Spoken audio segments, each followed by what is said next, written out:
जो तुम्हारे पास संयम होना चाहिए नहीं है आपके पास, तो इतना मत सोच बैठो कि हम नहीं पाल सकते, कोई नहीं पाल सकता।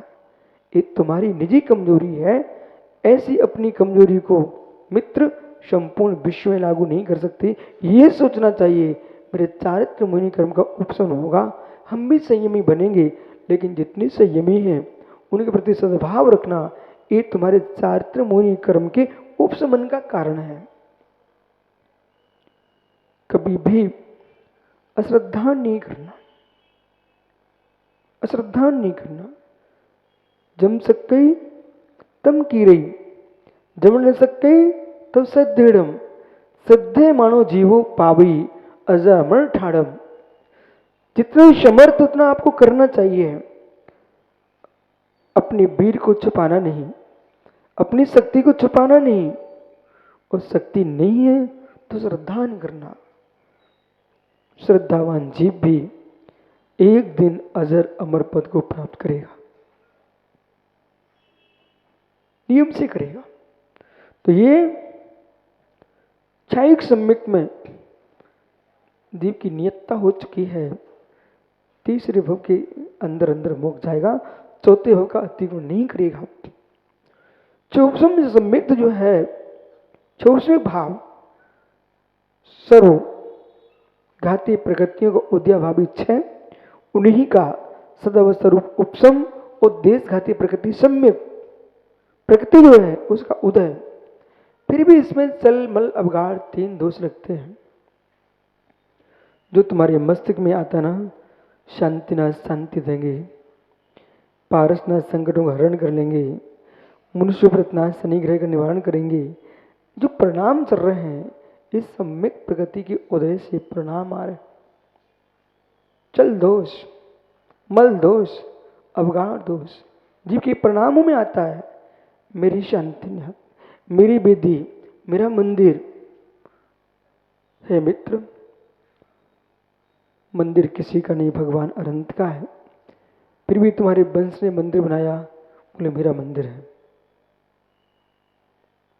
ऐसे परिणाम जीव के हो रहे हैं, ये भी दोष है, ये भी दोष है। वृद्ध के हाथ में लाठी छूटती नहीं है, पर स्थिर भी नहीं है, हिल रहा है, अवगाढ़ दोष है। ज्यादा हिल गया तो फिर गिर जाएगा। है मित्र, फिर भी गोमट सार जीव कांड जी ग्रंथ में आचार्य नेमिचंद स्वामी कहते हैं, ऋचम कम खबड़ हेदु, ऋचम कम खबड़ हेदु।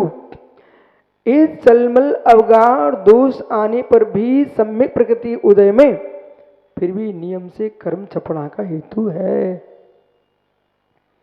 इसलिए कभी ऐसे परिणाम हो भी जाए कि मेरी भगवान, मेरी मूर्ति, मेरा मंदिर, छाया सम्यक दृष्टि जीव को, उपसम सम्यक दृष्टि जीव को ऐसे परिणाम कभी नहीं आते। सभी भगवानों को भगवान देखता है, सभी निर्गंत गुरुओं में गुरु को देखता है, सभी जिनवाणी में जिनवाणी देखता है। किसी को समयसारी पसंद है तो किसी को पदम प्राणी पसंद है, ये भी तुम्हारे सम्यक प्रकृति का दोष है। किसी को अमुक सागर पसंद है, किसी को अमुक सागर पसंद है, ये भी सम्यक प्रकृति का दोष है।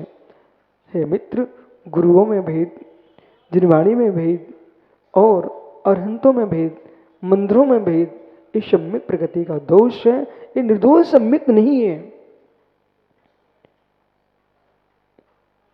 छाया सम्यक दृष्टि जीव जो होता है, मां दिगंबर मुद्रा दे करके भव स्वामी नमोस्तु वंदना करेगा, निंदा करके बंद नहीं करेगा।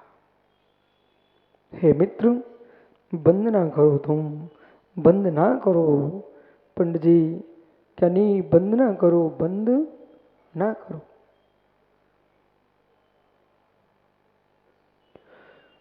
औदिक भाव एक कर्म के उदय से आते हैं, इनका नाम औदिक भाव है। पारमिक भाव ए सहज भाव। 5 भावों में 4 भाव पर्व सापेक्ष हैं। 5 भावों में 4 भाव कर्म सापेक्ष हैं। एक भाव पाणमिक भाव वो कर्म निरपेक्ष है। यह ध्यान देना है। पांचों ही भावों को स्वीकारना ये वस्तु व्यवस्था है, लेकिन दृष्टि के विषय पर भी दृष्टिपात रखना। दूध पानी मिला है, चाक्षुष दृष्टि से देखोगे मिला है, अलग नहीं कर सकते आप, एक में एक है। फिर तुम्हारी दृष्टि में है, दूध पानी एक नहीं होता। फिर भी दृष्टि में क्या है? दूध पानी एक नहीं है, भिन्न भिन्न है, परंतु संश्लेष संबंध में घुला मिला हुआ है। ऐसे तत्वज्ञानी जीव पांचों असाधारण भावों में पाणमिक भाव को विशेष देखता है और क्या निर्णय लेता है? इस पाणमिक भाव के निर्णय पर ही भगवान बनता है जीव। भाई, इस पाणमिक भाव के निर्णय पर ही भगवान बनता है जीव। मतलब मावा बनाने वाले आदमी को मालूम है कि तरल बहता दूध इसे हम संगठित कर सकते हैं, पिंड रूप में कर सकते हैं। एक किसके बल पर? दूध जलता है कि पानी जलता है? ऊष्मा में तापमान से पानी बाष्पित हो जाता है और दूध कठोर हो जाता है। ये मालूम था कि नहीं बनाने वाले को?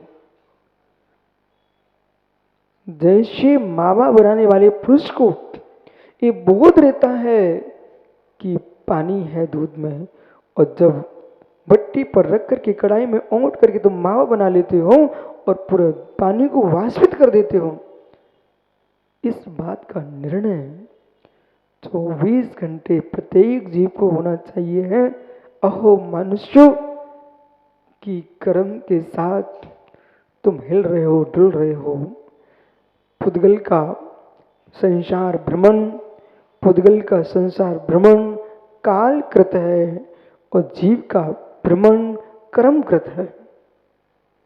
इन सिद्धांतों को बिल्कुल नोट करके चलना।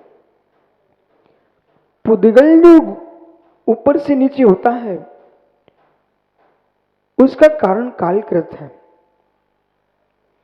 लेकिन जीव जो ऊपर नीचे हो रहा है, घूम रहा है 4 गतियों में, एक कर्म के कारण है। निमित्त नैमित्तिक दृष्टि कर्म रहित आत्मा अचल हो जाती है। कर्म रहित आत्मा अचल हो जाती है।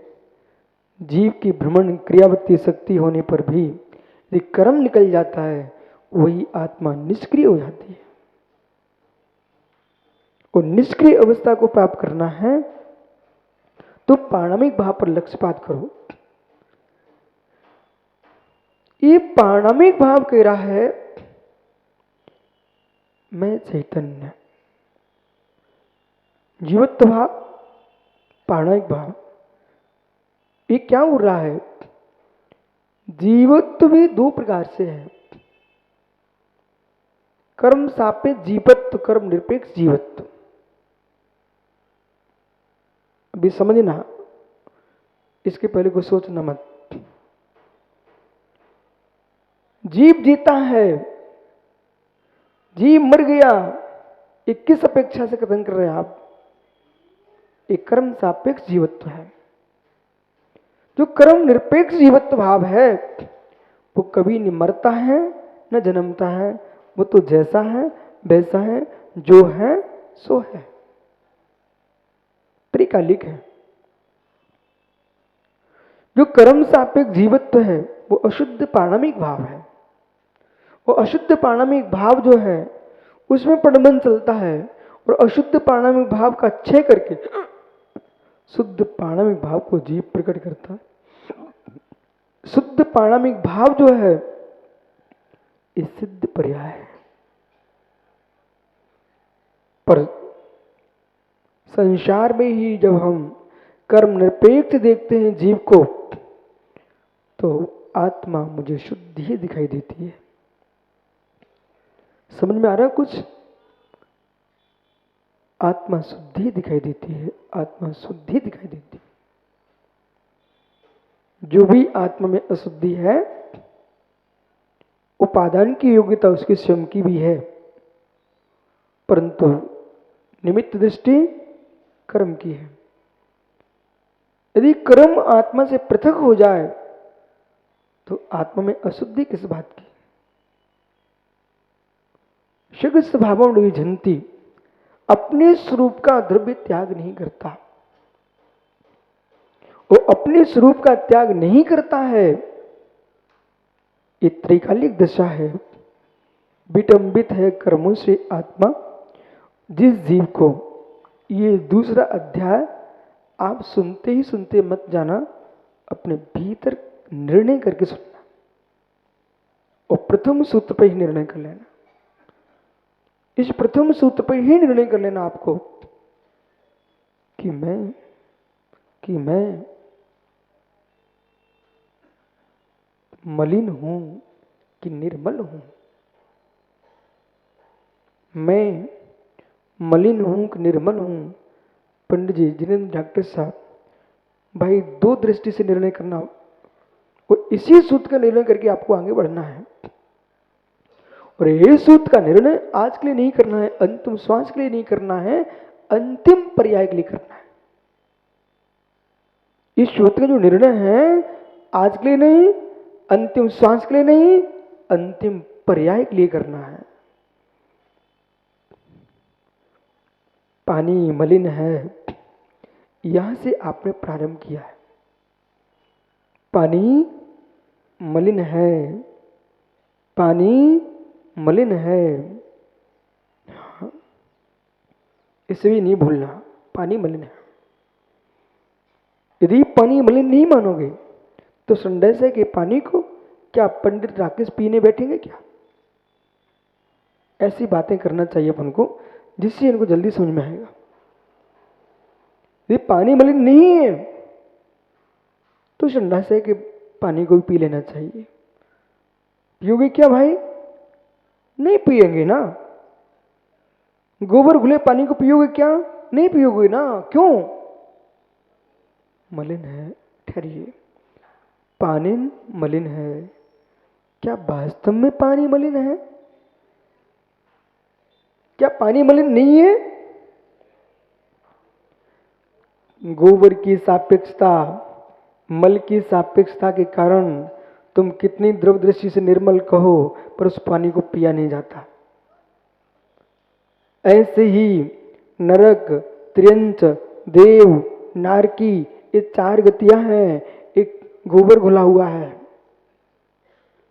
कर्म का। इस कारण से कर्म की सापेक्षता में आत्मा अशुद्ध है। और जैसे अब आपने नहीं पिया होगा और पीना भी मत, लेकिन मैं अनुमान से अवश्य कह रहा हूं, हर गोबर में घुला पानी का स्वाद एक सा नहीं होता होगा। जैसे पत्ती, जैसी घास, जैसा भूसा खाएगी गाय, उसके गोबर का वैसा स्वाद होगा। क्यों? इस बात से तो आप परिचित हो, जब आप मल का विसर्जन करते हो, सुअर दौड़ जाता है खाने के लिए, पर सबका मल सुअर नहीं खाता, ध्यान रखना आप। पंडित जी बोलो जरा, जिनेंद्र भैया, सबका मल सुअर नहीं खाता, खाने के पहले सूंघता है, उसको स्वादिष्ट लगता है तो खाता, नहीं तो चला जाता है। मल में भी स्वाद है, क्यों? जैसा भोजन करोगे वैसा ही तो मल आएगा ना।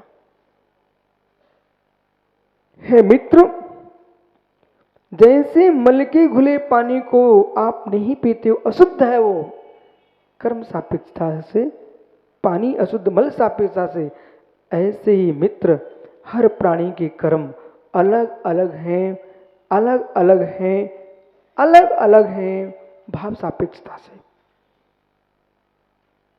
इन विषयों को तो, इस अध्याय को तो एक सूत्र के लिए 1 वर्ष चाहिए। अलग अलग है। अब कैसे अलग अलग है?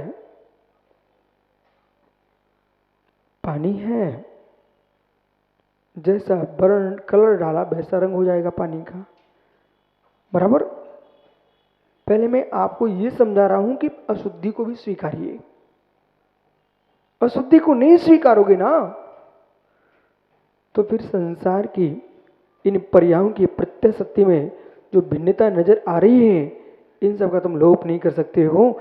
ये जीव की अशुद्धता, जीव की शुद्धता, ये भी वस्तु व्यवस्था है, समझ रहे ना?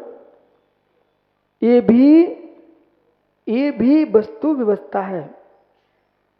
मतलब विभाव स्वभाव स्वीकार किए बिना स्वभाव प्रकट करने का पुरुषार्थ कौन करेगा? इसलिए विभाव स्वभाव को स्वीकार करके ही तुम स्वभाव की प्रकटता कर पाएंगे। संक्षिप्त में समझना है तो जो मलिनता है वो स्वीकार करो। अब पुनः प्रश्न करिए, मलिनता स्वीकार करके शुद्धता की प्राप्ति का पुरुषार्थ, 2 शब्द टिके हैं आप दीपक भाई। मलिनता, रोहित, राहुल, मलिनता स्वीकार करना चाहिए, मलिनता स्वीकार करना चाहिए। आपको अपना वस्त्र गंदा दिखना चाहिए तो धोगे आप, वस्त्र गंदा दिखना चाहिए तो धोएंगे आप, लेकिन आपको स्वच्छता का बोध होना चाहिए तो धोएंगे आप। क्या गजब है! मलिनता का बोध होना चाहिए ना, तब धोने का पूछा करोगे वस्त्र का। निर्मलता का भी बोध होना चाहिए कि धोने पर निर्मलता प्रकट होगी। ऐसे ही कर्म सिद्धांत जो है वो आपको मलिनता का बोध कराता है, अध्यात्म जो है आपको स्वच्छता का बोध कराता है। कर्म सिद्धांत ने कह दिया, देख मलिन को मलिन स्वीकार कर। द्रव्यान्योग कहता है, मित्र मलिन में भी स्वच्छ है, बद्ध में भी अबद्ध भगवान आत्मा है। इन दोनों की बातें सुनकर के चरणान्योग कहेगा, देख भाई तुम दोनों बातें करने वाले हो, प्रकट करना है तो मेरे से मिलो।